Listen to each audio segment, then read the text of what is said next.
안녕하세요, 머니스나이퍼입니다. 오늘은 미중 무역전쟁 10번째 영상이고요. 제목을 심플하자 합의를 준비하는가 라고 붙여봤습니다. 예, 여기 보시는 사진이 과거 1985년 프라자 합의가 있었던 그 프라자 호텔 사진이에요. 최근 이제 그 환율 조작국 지정에 대한 뉴스가 나오기 시작했어요. 가장 큰 이유가 연일 계속해서 내려가는 위안화 환율이겠죠. 위안화 가치가 계속 떨어지고 있는데 지금 $1당 7 위안화까지 떨어졌어요.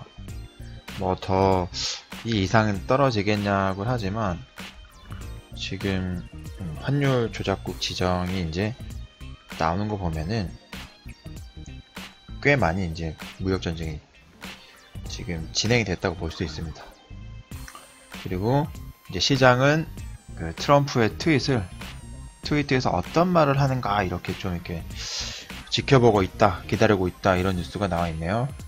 그러니까 트럼프 같은 경우는 본인이 하고 싶은 얘기가 있으면은 언론보다 먼저 얘기하는 성향이 있죠. 트위터를 통해 가지고 본인이 지지하는 유권자들과 또는 언론과 뭐 직접적 간접적으로 소통하는 그런 스타일의 뭐 정치인이죠.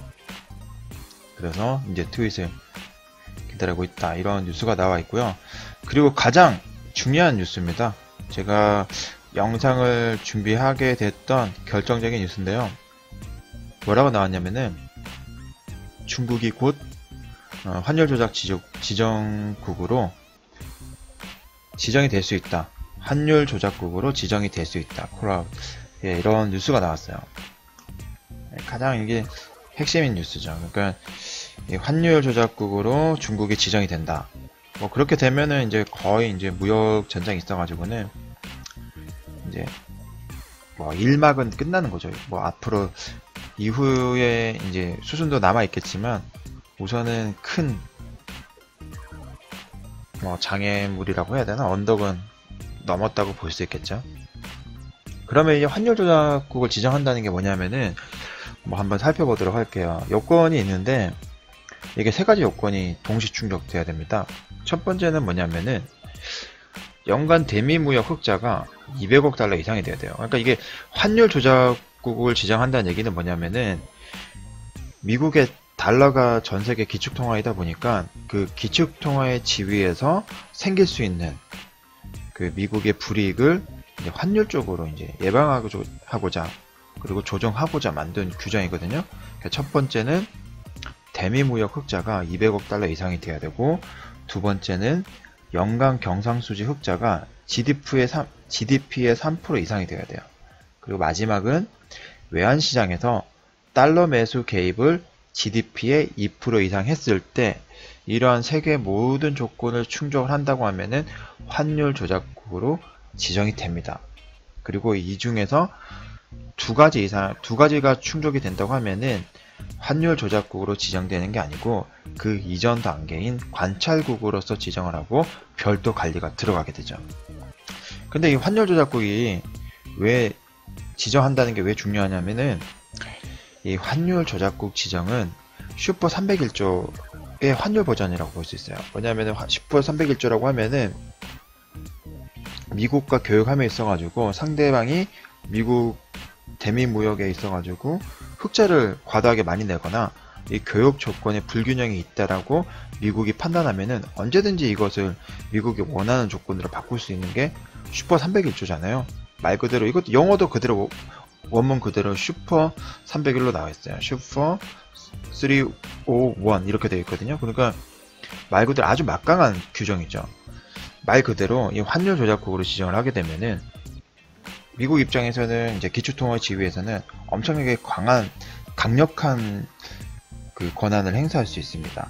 보면은 우선은 지금 이게 BHC 법안이라고 하는데요. 이게 이 목적을 우선 살펴볼게요. 뭐냐면은 첫 번째 쭉쭉쭉 뭐 이렇게 구구절절 되어 있어요. 뭐 country X weaken this currency, 환율을 뭐 약세가 되어서 달러 가치가 뭐 올라가고 뭐 이런 쭉 나오거든요. 그리고 마지막에 뭐가 나오냐면은 America lose jobs. 그러니까 그 미국의 일자리가 잃기 때문에 이런 법안을 마련했다라고 나와 있어요. 첫 번째가 세 가지 목적이 있거든요.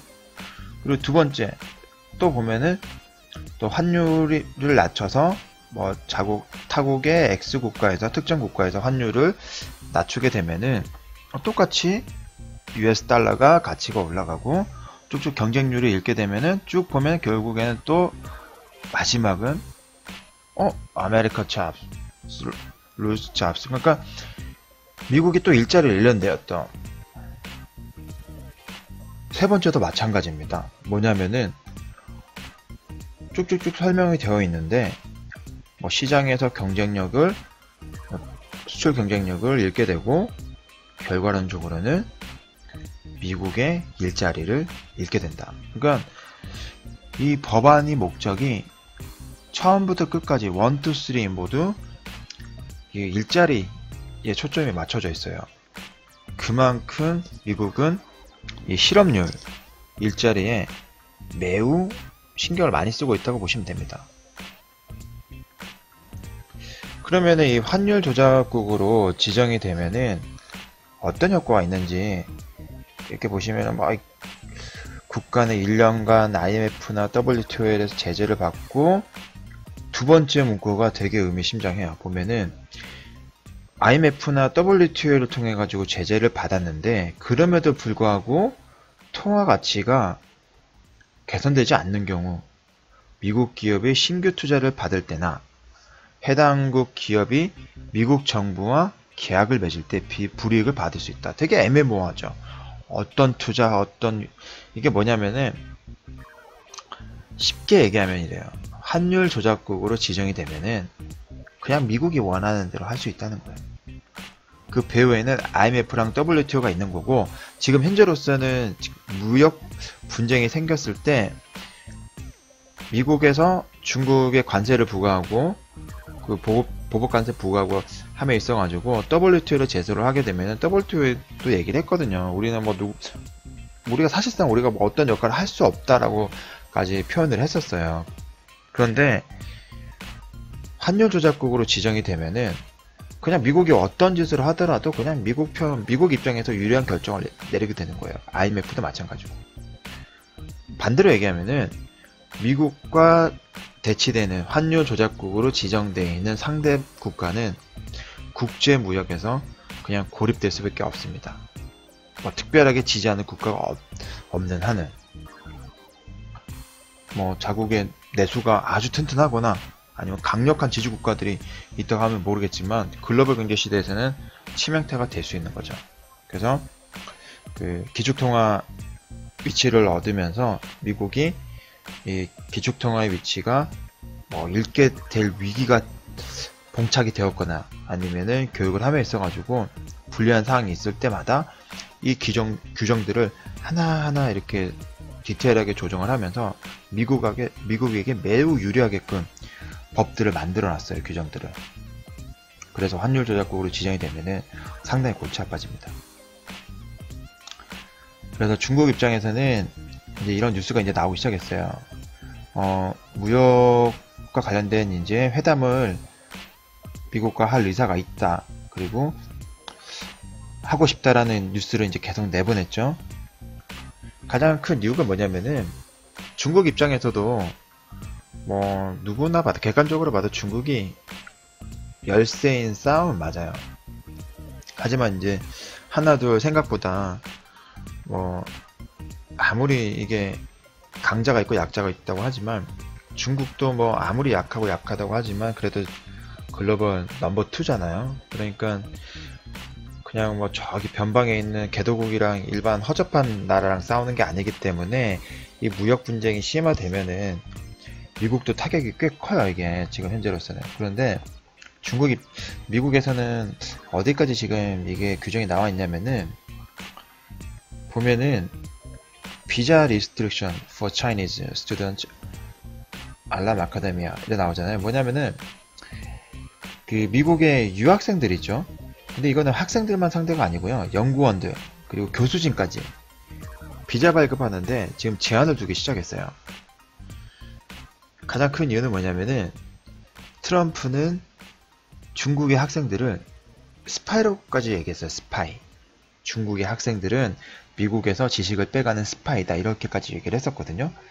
이거는 뭐 어떻게 보면 상당히 야만적이고 비상식적인 발언 같지만 그 미국민들이 꽤 많은 미국의 국민들이 공감을 하고 있는 내용입니다. 그리고 미국 국민들 뿐만이 아니고 전 세계의 많은 이제 국가로부터 이 말이 좀 극단적이긴 하지만 공감을 얻고 있는 얘기죠. 이미 실제 우리나라도 이러한 중국의 행태 때문에 많이 당하고 있잖아요. 일본도 그렇고 미국도 실제 당하고 있고. 그래서 이게 이제 그 미국 상대로 대화를 요청한 게 1985년 프라자 합의가 다시 이루어지는 게 아닌가 라는 이제 생각을 해볼 수가 있는 거예요. 그러면은 프라자 합의를 통해 가지고 어떤 효과가 있었냐면은 지금 이 그래프는 뭐냐면은 그 위안화 달러 환율 그래프거든요. 보시면은 1987년도 이 프라자 합의가 있고 나서부터 위안화 환율이 약 30%가 빠졌어요. 환율이. 반대로 얘기하면은 엔화가 일본의 엔화가 달러 대비해 가지고 30% 정도 강해진 거죠. 가치가 올라간 거죠. 그 당시 때는 일본 입장에서는 크게 반발은 없었어요. 왜냐면은 그 미국과 교육 규모도 상당히 컸고요. 이 당시 때 일본의 GDP 수준이 미국 대비해서 한 3분의 1 정도 수준으로 올라갔었고 전 세계에서 엄청난 고성장을 하고 있었던 그런 국가였기 때문에 상당한 자신감이 있었죠. 보면은 그래서 환율을 이제 자국의 엔화가 강세로 간다고 하더라도 그냥 뭐 수출 같은 경우는 새로운 기술 개발을 통해 가지고 또는 일본이 잘하는 정교한 제품 이런 품질을 향상을 통해 가지고 이길 수 있다라는 착각을 했었어요. 일본이. 그래서 최고점 약 한 240엔에서 170엔까지 떨어집니다. 이게 환율이. 그런데 이게 단기적으로는 일본인들의 생각과 틀리진 않았어요. 왜냐면은 이 시점이 이제 1985년 9월 22일 프라자 합의가 있었던 시점이거든요. 그런데 이 그래프는 니케이 일본 주가지수입니다.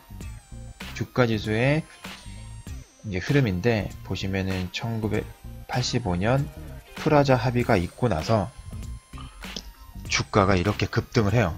근데 이게 1차트가 아니고 월 차트이기 때문에 몇 년 동안 이런 상승이 지속이 됐냐면은 85년부터 86년, 87년, 88년, 89년 거의 90년까지 지속을 합니다. 약 5년간 일본은 주가가 4만 포인트까지 올라가는 엄청난 성장을 보여주게 되죠. 그래서 이 당시 때 일본은 아주 이제 올라간 엔화를 가지고 가치 상승했던 엔화를 가지고 전 세계의 많은 부동산도 매입을 하고요. 이때부터 미국의 채권을 엄청나게 많이 매입을 했습니다. 그런데 이런 이제 호황이 있었는데 호황은 계속되진 않았죠. 쭉 이제 잃어버린 20년이 오게 되는 거예요. 이게 이제 일본 입장에서는 뒤늦은 후회가 되는 겁니다. 4년간 약 한 4년 이상 4년에서 5년 정도 주가 시장은 급등을 했지만 그 이후에 잃어버린 20년을 맞이하게 되는 거예요. 여기서 이제 저희가 이제 생각해 볼 수 있는 게 만약에 중국과 미국과 과거 프라자 합의처럼 똑같은 이런 환율에 대해서 합의가 이루어지게 되면은 상당한 중국 시장에서 강세장이 올 수 있겠구나 라고 짐작해 볼 수 있습니다. 보면 주가지수가 단기간에 거의 3.5배 정도, 4배 가까이 상승을 했죠. 중국 같은 경우는 그래서 전문가들이 지금 지수에서 한 6천, 그리고 많게는 한 7천, 8천까지도 보고 있어요. 이게 환율이 협의가 어떻게 이루어지냐에 따라 가지고. 그런데 사실상 그 이전에 중국이랑 합의가 없었던 건 아닙니다. 이게 상하이 어코드라고 2016년 G20 정상회담이 상하이에서 있었는데 이 당시 때 비밀회담이 있었다고 해요. 그런데 이게 어떻게 됐냐면은 이때가 이제 상하이 비밀 합의가 있을 때거든요. 근데 그래프 보시는 것처럼 이거는 그 달러 위안화 환율 그래프입니다. 달러 위안화 환율 그래프인데 합의가 있고 나서 오히려 살짝 이때 뉴스가 엄청나게 나온 게 뭐냐면은 비밀 합의의 효과로 인해서 환율이 위안화 환율이 3% 급락했다 뭐 이런 식으로 나왔었거든요. 근데 이 이후의 환율은 오히려 위안화 약세로 갑니다. 위안화 약세로 가면서 6.95 거의 한 7 조금 안 되기까지 올라갔다가 다시 이렇게 흘러가거든요. 근데 합의가 그렇게 되면은 이거는 뭐 실패한 합의로 봐야죠. 과거 프라자 합의랑 비교해보면은 상하이 합의는 실패한 합의인 것 같습니다. 근데 이때는 오바마가 대통령이었고요. 그리고 2016년도 12월 미국의 대통령이 바뀌었죠. 트럼프라는 사람으로. 근데 이게 참 재밌습니다. 보시면은 2017년도는 주가 시장이 엄청 좋았어요. 근데 2017년도 때 환율이 위안화 환율이 한 6.95에서 지금 최저점인 6.25까지 내려가는 데까지가 거의 한 1년 정도 걸렸거든요. 그러면서 뭐 미국도 상당한 강세장이 왔었고 전 세계가 강세장이 왔었죠. 중국도 강세장이 왔었고 그런데 6월 12일 싱가포르에 있었던 북미 정상회담이 끝나고 그때부터 급격하게 위안화 환율이 올라가기 시작했어요. 근데 이 올라간 환율이 지금 어디까지 올라왔냐면은 2017년도 뭐 초반 1, 2월달 수준까지 올라왔어요. 그러니까 이게 뭐 그동안에 겪지 않았던 그런 환율도 아니고요. 다만 이렇게 환율을 이렇게까지 끌어올리기 위해서 정말 중국 정부에서 관세에 대한 그 효과를 상쇄하기 위해서 의도적으로 위안화 가치를 떨어뜨린 건지 그렇지 않으면은 달러가 강세이다 보니까 반대작용으로 위안화가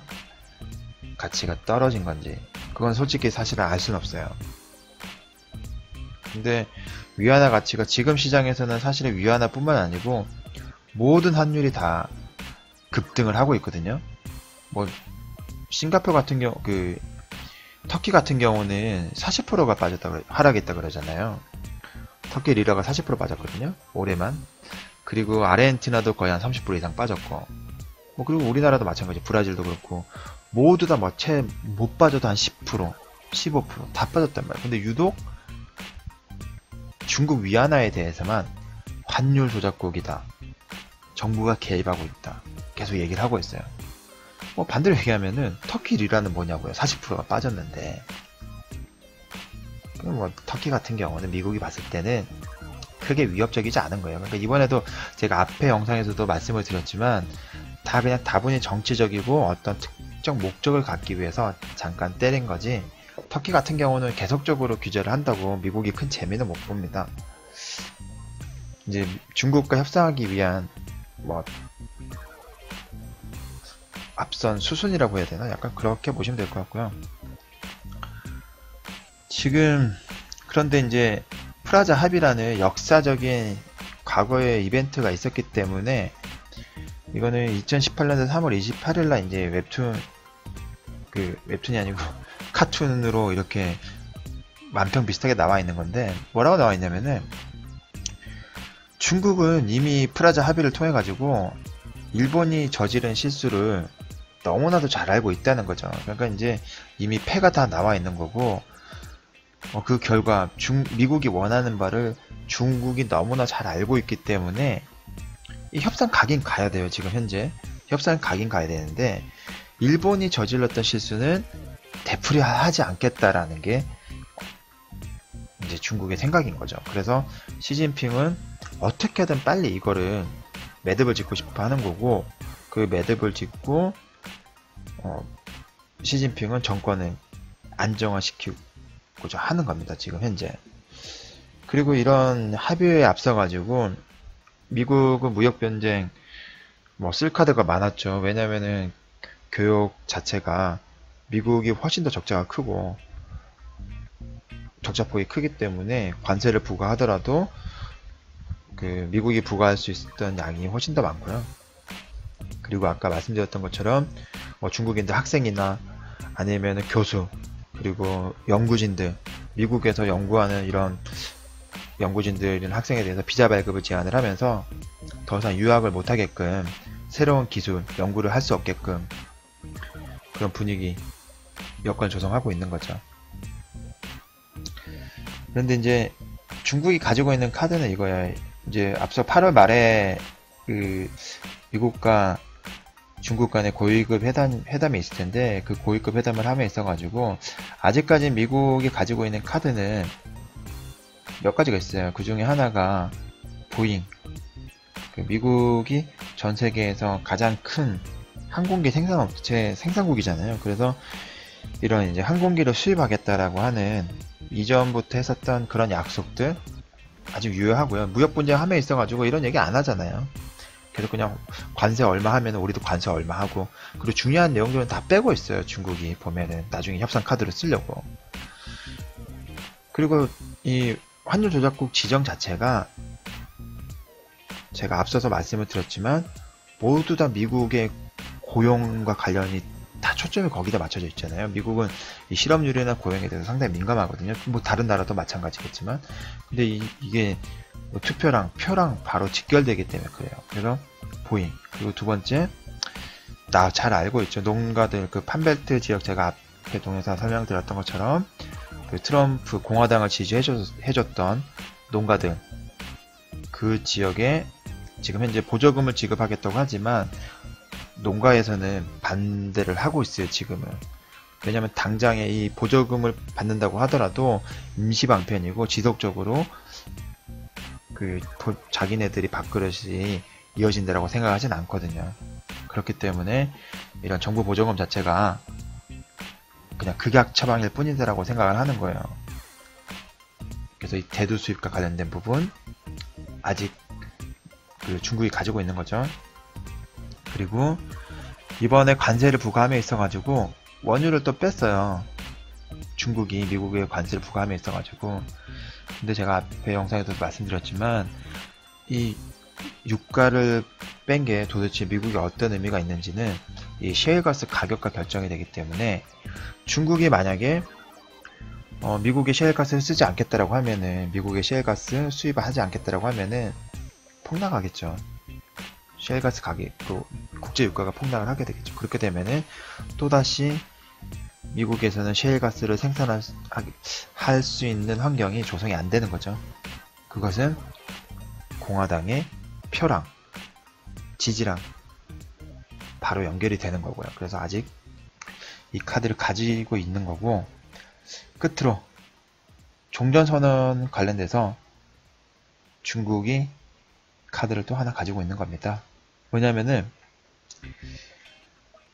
미국에서도 언론들이 우리나라가 보수 언론, 그리고 진보 언론이 있는 것처럼 대다수의 그 보수 언론들은 북한에 대한 신뢰가 아직도 매우 낮아요. 그리고 지금도 계속 이 트럼프가 김정은과 하고 있는 이런 회담과 약속들, 이 진행 사항을 상당히 부정적으로 바라보고 있는 언론들이 되게 많고, 실제 그런 뉴스들이 계속해서 나오고 있습니다. 그렇기 때문에 트럼프 입장에서는 독단적으로 혼자서 이 종전선언이라든지 북한의 규제를 풀어주고 재건하는 사업을 진행하는 게 상당히 부담스러워요. 공화당 입장에서는 엄청 부담이 될 수밖에 없어요. 그래서 이 중국의 협조를 얻고자 하는 부분이 분명히 있습니다. 공화당에서도, 트럼프 입장에서도. 그렇기 때문에 이 종전선언을 하기 전에 뭐 교육을 하거나 경제개방, 북한의 경제개방을 하기 전에 중국의 역할, 중국이 그 책임을 일정 부분 가져가기를 트럼프는 원하고 있습니다. 그런 게 중국 입장에서 가지고 있는 회담을 하게 되면은 쓸 수 있는 카드라고 볼 수 있죠. 근데 이제 이런 카드들, 그리고 미국이 가지고 있는 절대적인 우위, 강자의 위치, 이 쌍방 간의 합의가 어떻게 이루어지고, 그리고 그 변동하게 되는 환율 폭은 어디까지 하는가가 가장 큰 쟁점이라고 할 수 있겠습니다. 그래서 지금 이 뉴스가 사실은 단순한 고위급 회담이 아닌 거예요. 지금은 이 회담이 얼마 전에도 문의신과 이제 그 중국 회담을 하면서 한번 결렬이 된 적이 있었잖아요. 그때는 사실 그때 얘기가 좀 잘 됐으면은 지금과 조금 다른 양상이 될 수도 있었겠지만, 그렇기 때문에 미국은 터키를 한 번 더 강력하게 한 번 더 짓밟은 것도 있고, 지금 중국 입장에서는 더 끌어봐야 중국도 좋을 게 없기 때문에 대화를 요청하게 되는데, 이게 8월 말에 지금 예정이 되어 있어요. 우선은 회담 자체가 깨지질 않기를 저는 바라고 있고요. 그리고 이게 8월 하순에 예정되어 있는 미중 고위급 회담 자체가 잘 이루어졌으면 좋겠어요. 그래서 잘 이루어진다는 게 어느 정도 투자하는 입장에서는